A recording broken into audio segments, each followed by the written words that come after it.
अब इस मामले में क्या पेश फंसा है कि ये महिला अनपढ़ है, कंप्लेंट लिख नहीं सकती और तर्क ये दिया जा रहा है कि कंप्लेंट अगर जो लिख के देगी तो तभी हम कार्रवाई करवाएंगे या किसी से लिखवा कर आए वो कंप्लेंट को।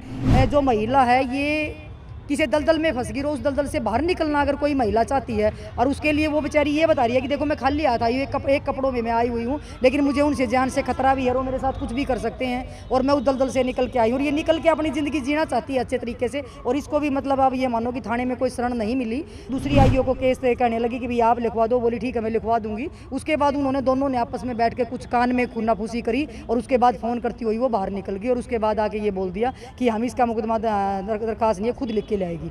तो मैंने कहा ये तो अनपढ़ है, ये लिख नहीं सकती। बोली आप लिख के दे दो। मैंने कहा मैं क्यों लिख के दूंगी?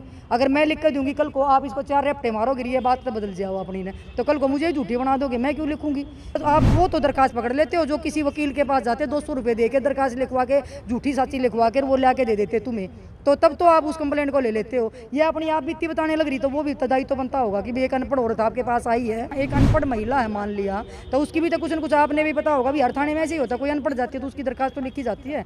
तो उसके बाद उन्होंने लिखने से मना कर दिया, बोले कहीं ले जाओ हम यहाँ नहीं लिखेंगे। देखो कि एक तरफ तो हम नारी सुरक्षा की बात करते हैं और दूसरी तरफ आप खुद ये देखो कि ये मतलब आपके सामने आपने खुद एएसपी मैडम से बात करी है, उसके बाद भी जब बात होने के बाद भी ये चीज़ हुई है, जब अधिकारियों के संज्ञान में जाने के बाद भी जब आपने देखो कि नीचे वाले इतने हैवी हैं। सबसे बड़ी बात तो मैं धन्यवाद तो करती हूँ एसपी साहब का जिन्होंने महिला थाना तोड़ दिया, और लेकिन इनकी एंड आज तक भी नहीं निकली। मुझे इस काम से निकलने में दलदल में नहीं रह सकती, मुझे काम नहीं करना है। मैं अपने सुखी का ज़िंदगी कहीं मर्जी भी जी लूँगी। मुझे न मम्मी के पास जाऊँगी, मम्मी फिर मम्मी कहीं शादी वादी करवा के फिर कहीं मुझे भेज देगी।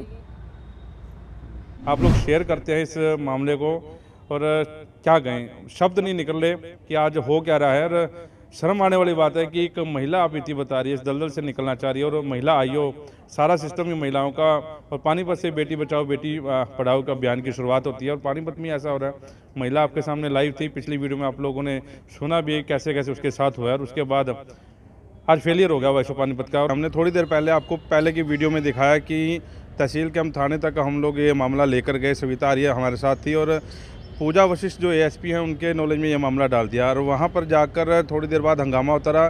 गायत्री नाम की एक पुलिस अधिकारी वहाँ पर मिली, उसके पास ये मामला सुपुर्द किया गया, लेकिन फिर दूसरी महिला इंस्पेक्टर के पास ये मामला चला गया। अब इस मामले में क्या पेश फंसा है कि ये महिला अनपढ़ है, कंप्लेंट लिख नहीं सकती और तर्क ये दिया जा रहा है कि कंप्लेंट अगर जो लिख के देगी तो तभी हम कार्रवाई करवाएंगे या किसी से लिखवा कर आए वो कंप्लेंट को। अब वो कंप्लेंट क्यों नहीं लिखी जा रही? क्योंकि यह महिला है और अनपढ़ है। आप इसको लेके गए थे, क्या हुआ था वहाँ पर?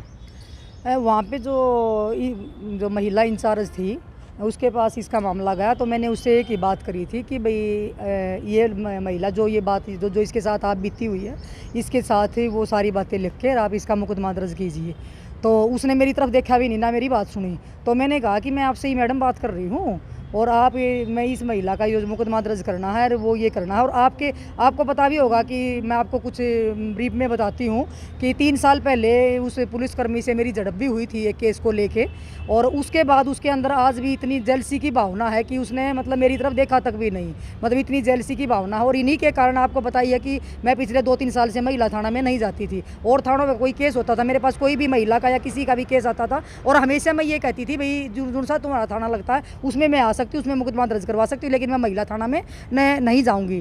तो कहने का मतलब ये है कि आज भी उसके अंदर इतनी थी कि वो कहने लगी कि मैं कंप्लेंटर से ही बात कर रही हूँ, तो मैं आपसे क्यों बात करूँगी। उसके बाद वो कहने लगी कि मैंने कहा कि भाई यहाँ पे और कोई आई हो, क्योंकि मुझे तो फ़ोन पे पूछना पड़ेगा बार बार में भाई लड़की का इसमें केस में क्या हुआ, क्या करा, तुमने मुकदमा दर्ज किया या नहीं किया, या इस लड़की के साथ, क्योंकि ये जो महिला है ये किसी दलदल में फंस गई और उस दलदल से बाहर निकलना अगर कोई महिला चाहती है और उसके लिए वो बेचारी ये बता रही है कि देखो मैं खाली आता हूँ, एक कपड़ों में मैं आई हुई हूँ, लेकिन मुझे उनसे जान से खतरा भी है, वो मेरे साथ कुछ भी कर सकते हैं और मैं उस दलदल से निकल के आई हूँ और ये निकल के अपनी ज़िंदगी जीना चाहती है अच्छे तरीके से। और इसको भी मतलब अब ये मानो कि थाने में कोई शरण नहीं मिली।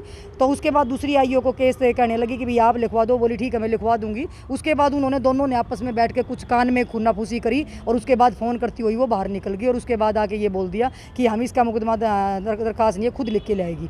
तो मैंने कहा ये तो अनपढ़ है, ये लिख नहीं सकती। बोली आप लिख के दे दो। मैंने कहा मैं क्यों लिख के दूंगी? अगर मैं लिख के दूंगी, कल को आप इसको 4 रैप्टे मारोगे, ये बात तो बदल जाओ अपनी ने, तो कल को मुझे झूठी बना दोगे, मैं क्यों लिखूंगी?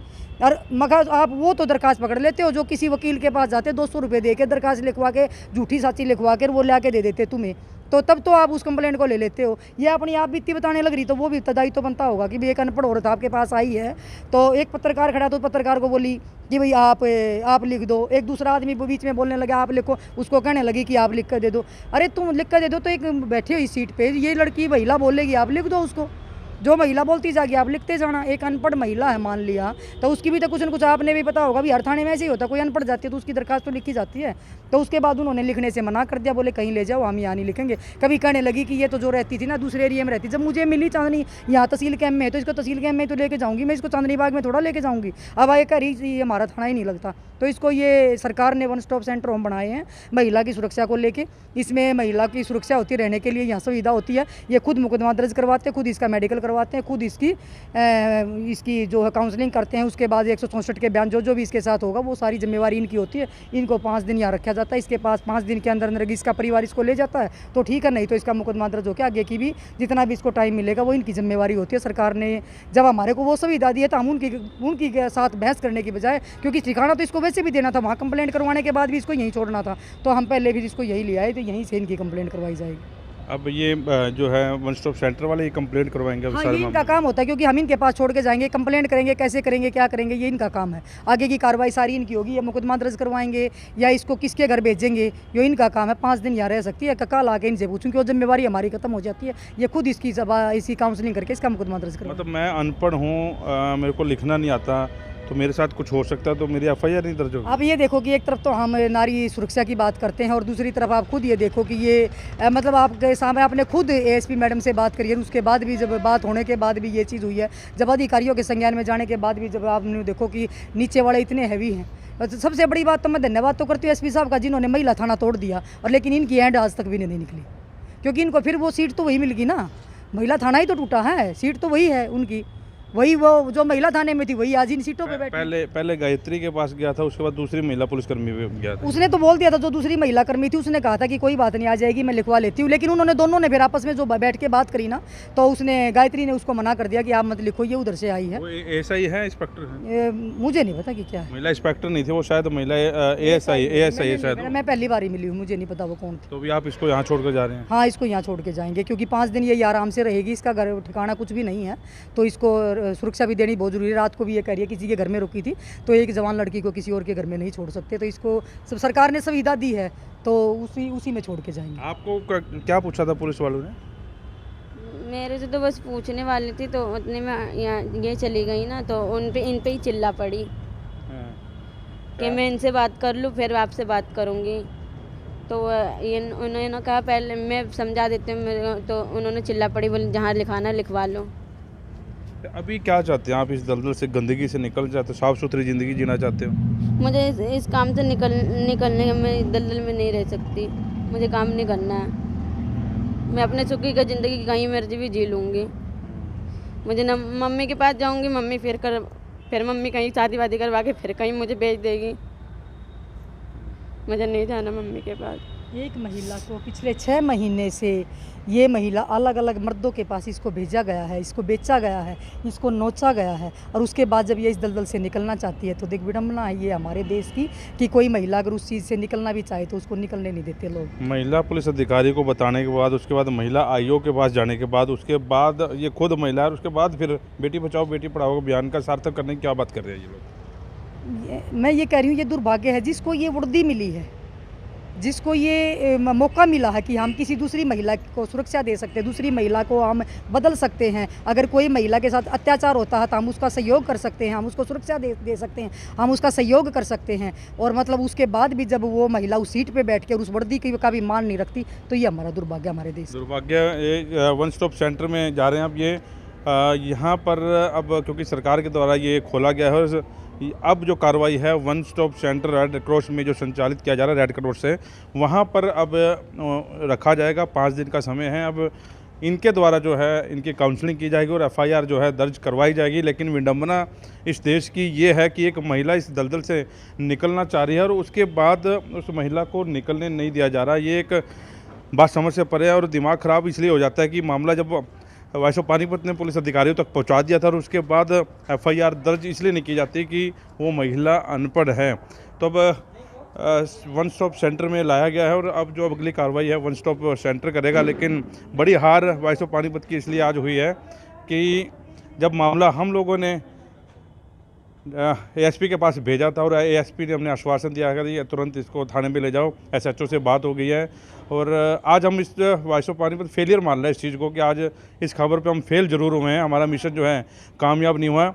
जब एक महिला पूरी बात अपनी आप बीती जो बता रही है कि उसके साथ क्या क्या हुआ और 6 महीने पानीपत में रही, अबॉर्शन हुआ और इस मामले में अधिकारियों को मैंने खुद बताया कि इस मामले को अगर आप ट्रेस करेंगे तो एक बड़ा गिरोह जो है पानीपत में मिल सकता है। लेकिन इस बेचारी की नहीं सुनी गई और जो हम लोगों ने भी फ़ोन किए थे, हम लोगों ने भी बातचीत करने की कोशिश की थी, उस पर भी बट्टा लगा दिया गया। अब मामला अगर जो आप लोग शेयर करते हैं इस मामले को और क्या कहें, शब्द नहीं निकल रहे कि आज हो क्या रहा है। और शर्म आने वाली बात है कि एक महिला आप इतनी बता रही है इस दलदल से निकलना चाह रही है और महिला आईओ सारा सिस्टम ही महिलाओं का। और पानीपत से बेटी बचाओ बेटी पढ़ाओ का अभियान की शुरुआत होती है और पानीपत में ऐसा हो रहा है। महिला आपके सामने लाइव थी, पिछली वीडियो में आप लोगों ने सुना भी कैसे कैसे उसके साथ हुआ है और उसके बाद आज फेलियर हो गया वाइस ऑफ पानीपत का। और सबसे बड़ी बात है कि अब कंप्लेंट जो है यहाँ अपने दर्ज की जाएगी और बड़े अधिकारी तक अब ये मामला अब ये लोग पहुँचाएंगे, काउंसलिंग की जाएगी इस सारे मामले में और इस मामले के बाद पता लग जाएगा कि इस मामले में क्या हुआ। लेकिन बड़ी बात यह है कि आज जिस खबर के मिशन पे थे वो खबर का मिशन जो है हमारा अधूरा रह गया। लेकिन आप लोग इस वीडियो को शेयर जरूर करते रहें। वाइस ऑफ पानीपत के प्रदीप पंचाल के साथ कुलवंत सिंह।